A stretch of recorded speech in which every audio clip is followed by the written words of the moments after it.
Posisi Bang Aib sendiri sebagai apa sih Bang? sebagai saksi. Saksi ya. Iya. Kalau kejadian itu sebenarnya yang Bang Aib tahu itu seperti apa sih Bang? Yang kejadian itu kebetulan waktu itu saya lagi di warung, posisi saya lagi di warung, terus ada pengendara motor yang berpakai seragam yang bertulisan XTC itu lewat, terus langsung dilempari batu. Tuh di situ dilempari batu, terus dikejar-kejar tuh. Berhubung saya juga takut di situ, akhirnya saya udah langsung pulang aja gitu. Posisinya waktu itu Bang Aib di rumah atau di apa? Di warung. Di warung. Iya, lagi di warung. Itu berapa orang yang terlibat apa? Waktu melemparnya terus korban itu berapa orang ya? Kalau bicara kita melempar, saya kurang tahu ya. Masalahnya di situ juga anak-anak ya ada sekitaran 8 orangan lah di situ banyak. Cuman yang memepet itu ada 4 motor. Motor. Iya. Bang, berarti kan sempat juga beredar tuh katanya korban ini kecelakaan ya. Itu bener nggak? Bener apa? Enggak. Emang itu yang abang cerita? Ya emang itu yang saya lihat. Hubungan maksudnya hubungan abang dengan para pelaku atau yang terlibat dengan kasus Pina ini sebatas apa sih Bang? Nggak ada sebatas teman, nggak ada. Emang saya tahu aja itu anak-anak sering nongkrong di sana di depan bengkel saya. Oh, emang ada tongkrongan? Iya di situ. Kan pas kejadian itu anak-anak lagi pada kumpul di situ. Tuh. Iya. Udah begitu saya tahu begitu, berhubung saya juga takut, akhirnya saya pulang. Pulang Tapi ke Bang bengkel. tahu Bang ada 2 korban yang meninggal pada saat kejadian di Cirebon itu. Belum, Belum tahu. belum tahu. Tapi posisi si korban ini sama temennya juga atau dia sama satu motor aja? Yang saya lihat satu motor. Satu motor aja. Tapi sama siapa korban ini nggak pernah ngelihat dia nongkrong juga di sini? Nggak pernah. Nggak pernah ya? Nggak pernah tahu. Nggak pernah hadir di sidang juga. Sidang. Waktu sebelumnya belum, Belum pernah dipanggil sidang. belum pernah hadir saya. Bang Aib sendiri di Cirebon kerja atau gimana sih? Kerja Sebagai apa sih? di bengkel cuci mobil. Iya. Jadi gitu ya. Iya. Berapa lama di sini? Sekitaran 5 tahun saya di situ. Jadi yang pas kejadian Dari itu berapa tahun kerja di 2011. Dari 2011. Kebetulan pas kejadian itu kan 2016. Pas kejadian itu 2016 itu nggak lama pas kejadian itu saya melapor gitu. Saya berhubung saya juga takut gitu kan sama pihak keluarga pelakunya gitu kan, bahwa saya yang pelapornya gitu. Akhirnya saya memutuskan buat pulang. Masuk katanya kan ada yang Saka tuh ya. Abang Iya. kenal kan muka-mukanya? Nah kalau Saka itu saya nggak tahu ya. Hmm. Masalahnya pas waktu penangkapan itu Saka itu nggak ada. Terus juga pas waktu kejadian juga itu saya kurang begitu jelas tuh Saka itu. Pas penangkapan juga nggak ada itu Saka. Oh, berarti pas penangkapan itu abang tahu gitu? Pas kejadian penangkapannya itu abang tahu ada yang ditangkap gitu di Cirebon itu? Tahu. Ditangkapnya di mana? Di dekat bengkel atau? Iya di depan bengkel saya, di tempat tongkrongan itu, di tongkrongan itu. Oh, berarti ditangkapnya di depan bengkel Bang Aib gitu? Iya, Tongkrongannya ya. tongkrongan Baik, itu. terakhir nih, waktu kejadian persis nggak melihat kondisi korban ini seperti apa sih? Sempat ngelihat nggak? Enggak pernah. Saya nggak ngelihat Nggak ngelihat, cuman pas kejadian. tahu Iya, gimana? korban seperti apa saya nggak pernah ngelihat. Tahu ada korban gitu. Iya, tahu ada korban itu setelah berapa hari kejadian. Oh besoknya. Oh, besoknya. Ya besoknya. Jadi pas malam itu malam lihat Heeh. besoknya terjadi Iya. kasusnya gitu. Iya. Waktu yang tadi. Kebetulan kan waktu itu ada Bapak almarhum Eki menanyakan pada saya gitu. Dia menanyakan apakah kamu tahu semalam ada kejadian ribut-ribut di sini. Saya spontan aja saya langsung bilang iya saya tahu Pak. Iya saya tahu. Terus kamu tahu pelakunya? Iya saya tahu Pak. Biasa nongkrong di mana? Itu Pak di depan. Saya begitu. Saya cerita sama Bapak almarhum itu. Almarhum korban itu Iya. ke Polsek. Kebetulan biasa nongkrong di depan katanya gitu. Udah begitu dia langsung kasih nomor HP saya. Langsung dia bilang nanti kabarin saya ya kalau anak-anaknya pada nongkrong. Iya Pak. Hari itu juga pukul sore sekitaran jam 5 itu saya langsung kabarin Om Rudi.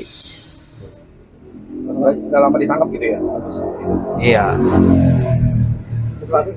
ini anggota geng motor benar Pak? Nah, kalau masalah bicara anggota geng motor itu kurang tahu juga ya Pak.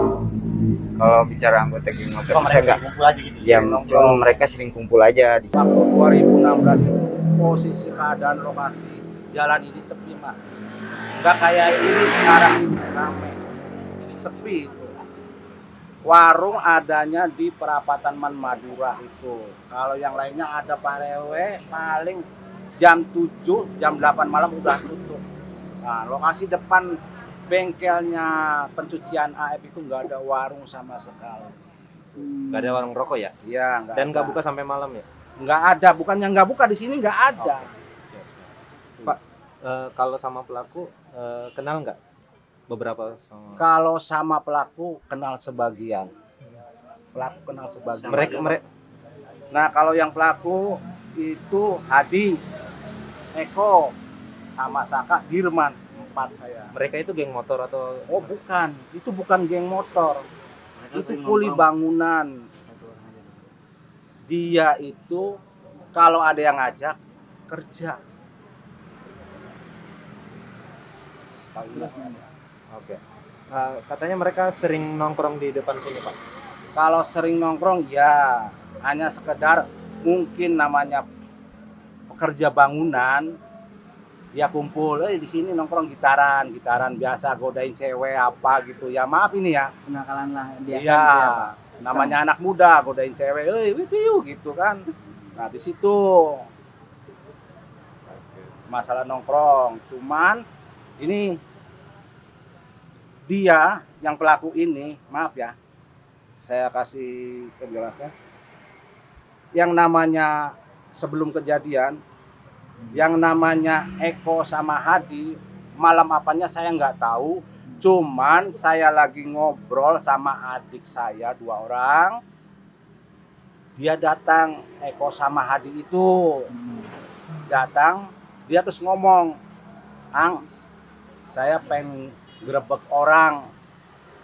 Kenapa permasalahannya? Karena pengen grebek pencucian mobil karena dia bawa cewek. Bener kamu ngomong kayak gitu? Bener Ang, kata si Eko sama Hadi. Ya udah kalau kamu bener, tapi kita ngikutin prosedurnya. Jangan semena-mena kita tahu main hakim sendiri. Izin RT dulu. Kalau kamu ya bener-bener ngomong kayak gitu, nanti tanggung jawab saya izin ke RT. Barulah saya tindak ke RT Papasren.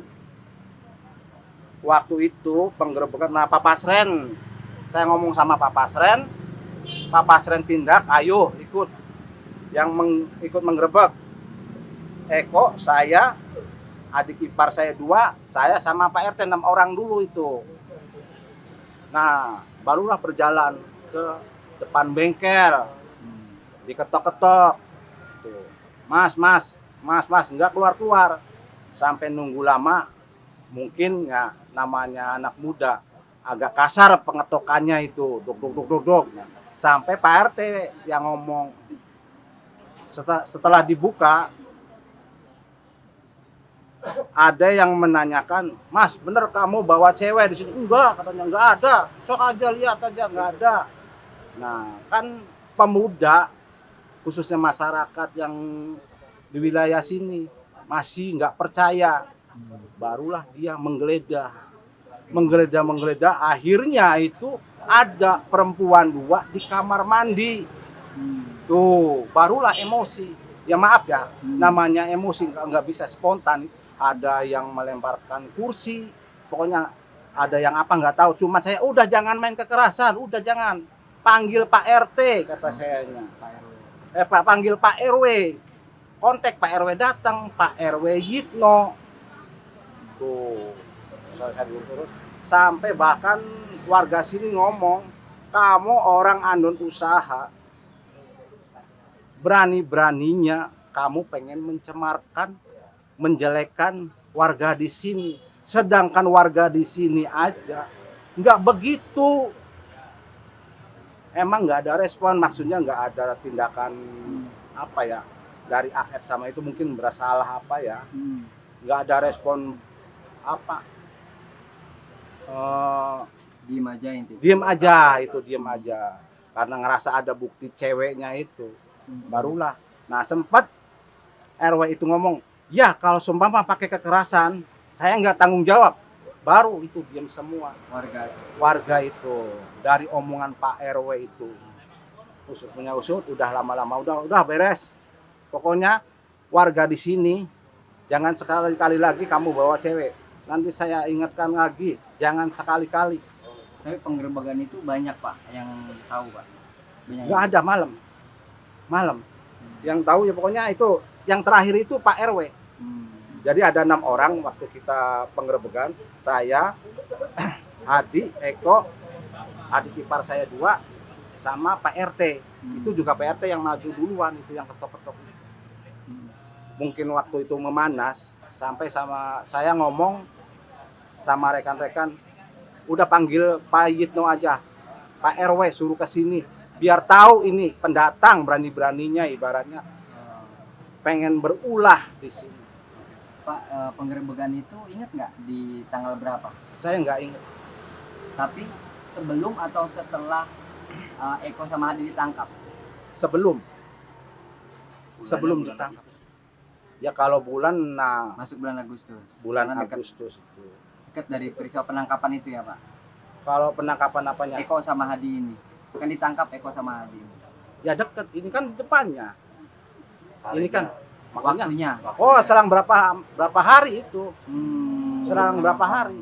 Iya. Setelah saya penggerebekan berapa harinya itu ketangkep. 3 apa 4 hari saya lupa itu. Maaf ya. Lupa. Jadi Bapak menilai bahwa Eko sama Hadi ini bukanlah geng motor Pak. Bukan, itu bukan geng motor. Karena segala apa-apa, Bang Ang kemana? Jadi selesai itu sopan. Biarpun saya orang tua merasa dihargai lah. Dan akhir-akhir ini sama AF ini hadir ke permukaan setelah dia dimintai keterangan polisi ya Pak. Si AF ini yang menyatakan bahwa melihat adanya geng motor dan lain sebagainya ya Pak. Nah sebetulnya di malam itu ada nggak sih Pak keributan-keributan di sini Pak? Nggak ada Mas, nggak ada keributan.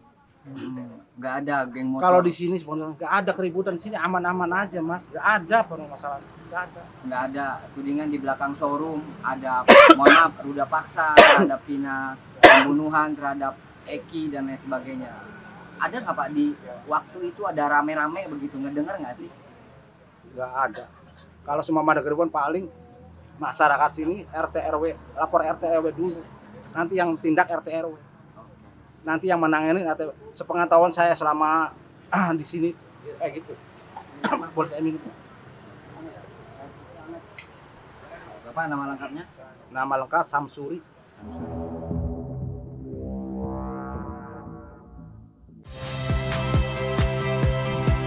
Saya Cynthia Rompas.